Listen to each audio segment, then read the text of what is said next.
Yo, what's good, you guys? It's your boy B Mahari here, represent Mahari Nation Sports Podcast. Much love to the entire LDBC and the basketball community. You understand what I'm saying? Tomorrow is Eritrean Independence Day, so I wanted to give my salute to my Eritrean, ethnicity and the community there too. You know what I mean? Even though we're stuck on quarantine, I'm gonna throw out a video of speaking about my thoughts about the Eritrean nation and how the nation needs to move progressively because this is the 29th anniversary of Eritrea when they gained their independence, May 24th, 1991. All right. Now, let's get down to the business at hand here, okay? Paul Pierce, a couple of days, I think it was yesterday, I think. But Paul Pierce was pretty much, talking about how LeBron does not belong in his top five. And the guys on the panel, for ESPN basically ripped Paul Pierce to shred about what his opinion was. And I also listened to the other, brothers like LB, Too Raw for TV, Ticket TV about what their perspective is and stuff like that. Too Raw literally made me laugh. He made me die. He got me dying laughing off of his opinion about the whole thing. But I'm not gonna go in too hard. I'm gonna keep it respectful, but I'm gonna keep it very very objective. Okay. Here's the thing. All right. I'm gonna break down this video into two separate parts here. Okay. Now here's what I'm telling y'all right now. The insecurity that we're seeing with the media is absolutely ridiculous. Okay. Just because people don't have LeBron in their top five does not mean you have to denigrate their opinion entirely. Okay. The thing that really is annoying to me is that, listen, you can't even have an objective and constructive argument into talking about who is your top five great players of all time and not include LeBron James. I mean, it's absolutely asinine. There's a lot of people that watch basketball that will pretty much say with a straight face that they don't even have LeBron James in their top five. All right. And a lot of the polls that you're being seen in the aftermath of the Jordan documentary of The Last Dance is pretty much validating most of those are the points that we've been talking about. All right. And so I don't understand why you have to feel that you have to rip another great player because he had a different opinion about something. All right. Now let me just put it like this though. All right. The one thing that people need to stop having is this whole insecurity, uh, complex when it comes to people having a different type of perspective about great players and where you rank them and all that stuff. Because what's happening is that because of this era here and a lot of these LeBron James fanboys in the media and also around in social media, they're having a lot of their insecurities being coming out of themselves. And the sad part is you can't even have an honest, objective opinion, and without taking that kind of lashing from them, because if you don't believe what they believe, you get crapped on for it, and it's just like, what's the point of even talking about this if you can't even take a different type of perspective? That's the problem I have with. All right, now I'm gonna explain to you who Paul Pierce's top five players. And I want to salute Too Raw for TV for researching about this. But I had to make sure though too. So here's what is his top five players of all time. Paul Pierce has Michael Jordan, Kareem Abdul-Jabbar, Bill Russell, Magic Johnson, and Kobe Bryant. Now, I don't have a problem with this list at all. I really don't. I think it's a really good list. I can make an argument that Russell does not belong in the top five, but the only reason why I'm sure he put him in there because of the amount of championships he's won, and I don't have a problem with that. But the thing is though, bro, like Paul Pierce, played his entire career with the Boston Celtics, so he has tremendous respect for the Celtic organization and the mystique of that franchise. And I also had to look up on the article that that someone claimed that a reporter basically said that Paul Pierce was a journeyman player. His name was Harrison Finnegan from silverscreenandroll.com through SB Nation. All right. It was basically a Los Angeles Lakers community form post blog, whatever. And in the sentence, he pretty much one of the sentences he goes like, well, because of a former NBA journeyman who played for the Wizards and the Nets before getting eaten by Draymond Green for his bench riding retirement tour with the LA Clippers once again on camera saying dumb stuff Wednesday. Like, really? How are you going to sit here and try to call Paul Pierce a journeyman player? That is the ultimate insult. I swear. A lot of these kids need to do their research about basketball before you print anything outside out on the internet. Because if you don't do that, you risk having your credibility shredded. And I can pretty much tell you right now, I'm not whoever that person that I just named, I'm not taking your opinion seriously on basketball. All right. For you to call Paul Pierce a journeyman player is an insult. All right. And all this time, I was looking at all the Twitter feeds about guys from Fox Sports, like the Nick Wrights of the world, and ESPN people like the Jay Williams, the Richard Jeffersons, the Kendrick Perkins. These LeBron fanboys in the media always trying to cape for LeBron James, this, that, and the third. Like, y'all need to stop getting in your feelings. Seriously. Y'all need to stop getting in your feelings when another person has a different opinion that doesn't align with yours. All right? You don't even know if Paul Pierce you don't even know if Paul Pierce has LeBron James in his top 10 because he never got into that route. So how are you going to sit here and try to rip another man for having a different objective opinion when you constantly try to do whatever you can to try to big up LeBron James as the number one greatest player of all time when he has so many holes and so many failures in his resume? It's just absolutely ridiculous. You understand what I'm saying? So I don't get why a lot of these people in the media feel like they have to defend LeBron every single day. Because if LeBron is looking at this right now, parts of him enjoys it, but even him has to look at this like, what you guys are talking about? You guys are making me look bad, you know? And a lot of it, LeBron brought that on himself, you know? So here's my thing on this, all right? To be honest with you, for me, I'm a guy that watches basketball and studies the game frequently. You understand what I'm saying? And I'm gonna tell you straight up, if I were being nice, I have LeBron in my top 10. But if I really wanted to be objective and really wanted to really critique, like with my actual basketball IQ, I don't even have LeBron James in my top 10. He's more between top 15 and top 20 to me because as great as he is, and he's going into the Hall of Fame without a doubt, as great as he is, he has too many holes, too many failures in that resume that just destroys that notion that he's the number one greatest player of all time because he's lost in 6 NBA finals. All right. He's had so many failures in clutch moments. All right. And even in the All-Star game in 2012, Kobe Bryant, rest in peace, literally was looking at LeBron James dead in the face and saying, like, what are you doing? Why you didn't take the last shot? You know? And Carmelo Anthony was saying the same thing to LeBron. And LeBron was like, you know what? They right. What am I doing? You know what I mean? It shouldn't have to take two of your contemporaries to pretty much tell you straight to your face that you are the top player in the game. You have to take the last shot regardless of the situation. And it's sort of like it's just like this small inferiority complex that LeBron has in his mind all the time. And it just absolutely drives me insane. All right. But as far as if you ask me what's my top 5 greatest players of all time, well, I have Michael Jordan, Kobe Bryant, Kareem, Olajuwon, and Magic. Those are my top 5 greatest players of all time, in my opinion. Now, if I wanted to be nice, I have LeBron James as ranked between 6 and 8. But if I really had to put my mind to it and study from different skill set and from legacy and resume, LeBron is between top 15 and top 20 because he's had so many holes in that resume, and everybody knows this. All right, but these LeBron fanatics don't know it, and I feel like that's what Paul Pierce is coming from in all this. All right, and I didn't have a problem with what Paul Pierce thought. He has a right to have that opinion, and plus, there's a lot of history between Paul Pierce and LeBron James that people don't know about until recently because his former teammate Clint Perkins, who's now becoming the biggest LeBron cheerleader, spilled the beans about this one other thing. And this was back in 2004. Kendrick Perkins pretty much spilled the beans about a time where Paul Pierce was pretty much talking mad trash to LeBron James and the Cavaliers. And there was a moment where Paul Pierce spat at the Cleveland bench towards the direction of LeBron James.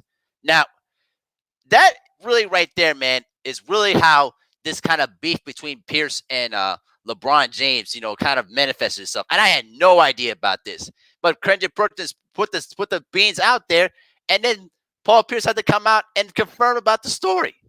Like, why are you trying to spit out this kind of information here? I'll spit it out. I should say, why are you leaking out this kind of stories out there? Like, bro, that actually makes LeBron even weaker. All right. And that's why a lot of players in the NBA don't fear LeBron like they would with Michael Jordan. Man, if you try to spit at Michael Jordan or any other player back in them days, man, there's no words to be described. We're fighting. No ifs, ands, buts about it. We're gonna be fighting to the death. All right. That is the ultimate insult of any person's manhood.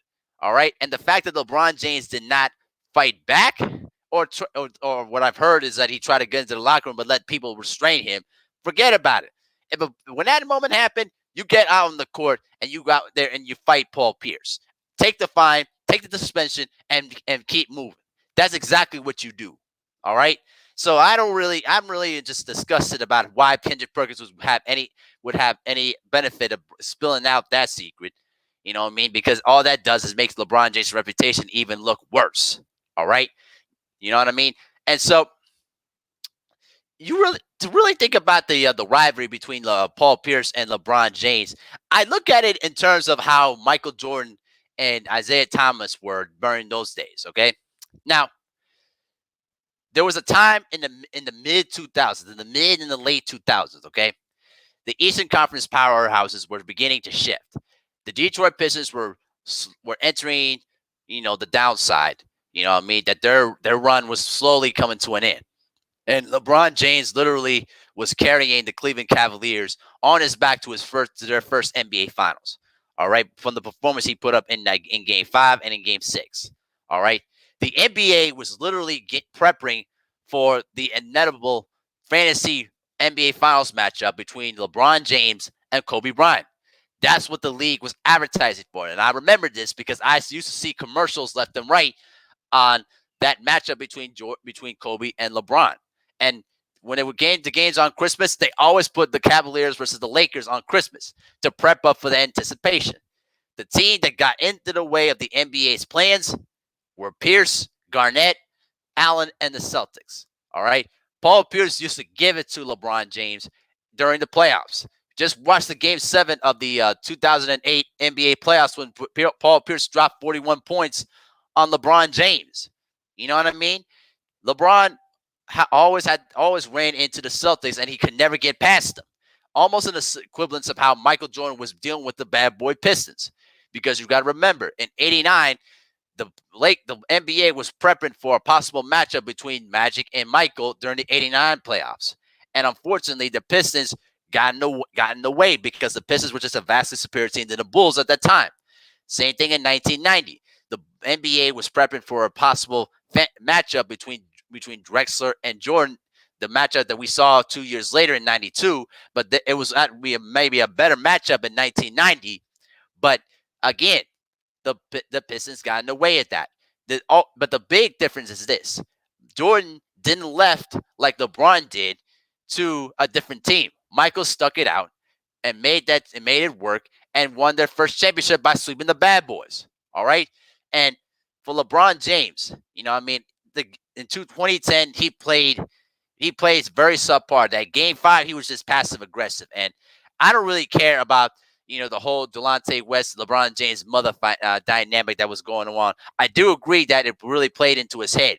But when you're a great player, your job is to suppress all those negative feelings aside and focus on the job at hand. You know what I mean? And I don't really care about the triple-double in Game 6 because LeBron was not aggressive. He did not assert himself in that game.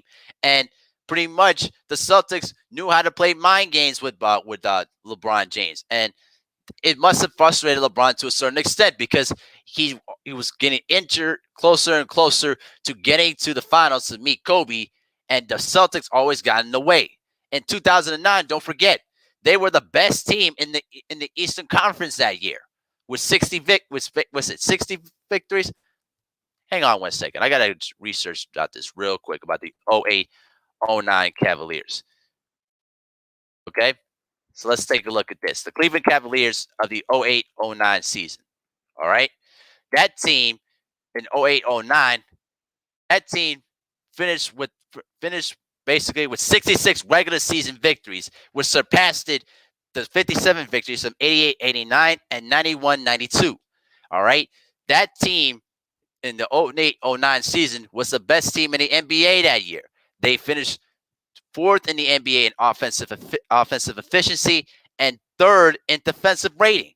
And somehow, some way, you end up losing to the Orlando Magic with Dwight Howard, Hedo Turkoglu, and Rashard Lewis. All right, I'm sorry. If it wasn't for LeBron's, miracle game-winning shot in Game 2, the series could have ended in a sweep. I'm serious. And the fact that LeBron didn't show up and didn't put his foot down on that series really started to make me question about LeBron as really an all-time great comparing to Michael Jordan. And then it cemented itself after he moved to Miami. And then after that, when he showed up very small against the Mavericks in the NBA Finals in his first year in Miami.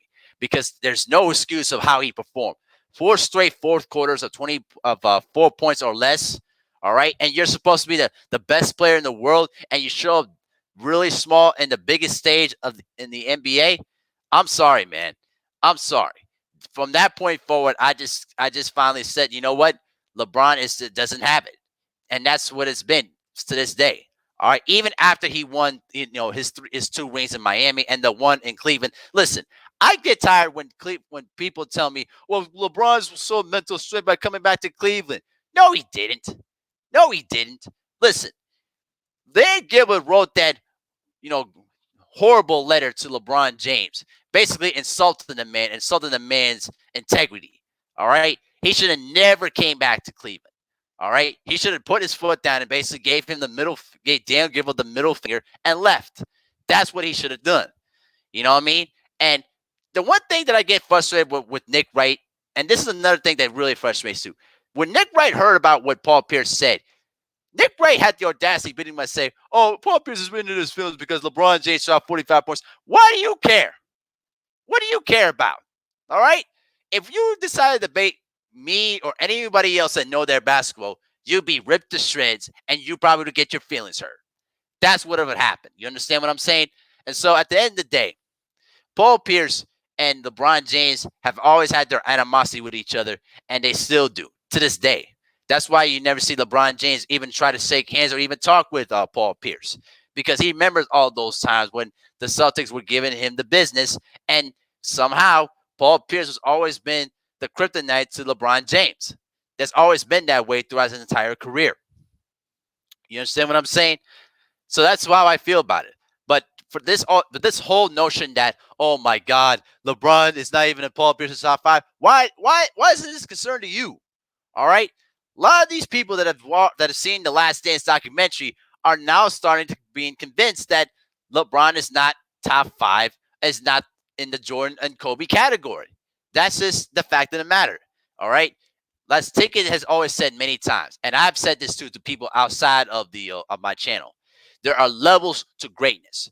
There are subpar greatness, and there's defining greatness. All right, that's how I put it.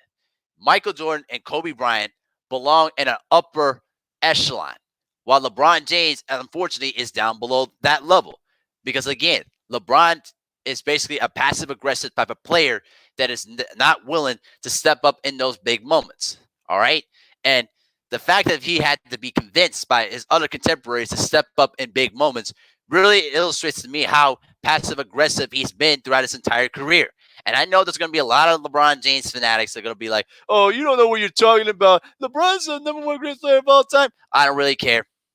It don't even matter to me, because at the end of the day, I just ignore it. I'm not here to warm your feelings. I'm just here to tell y'all the truth.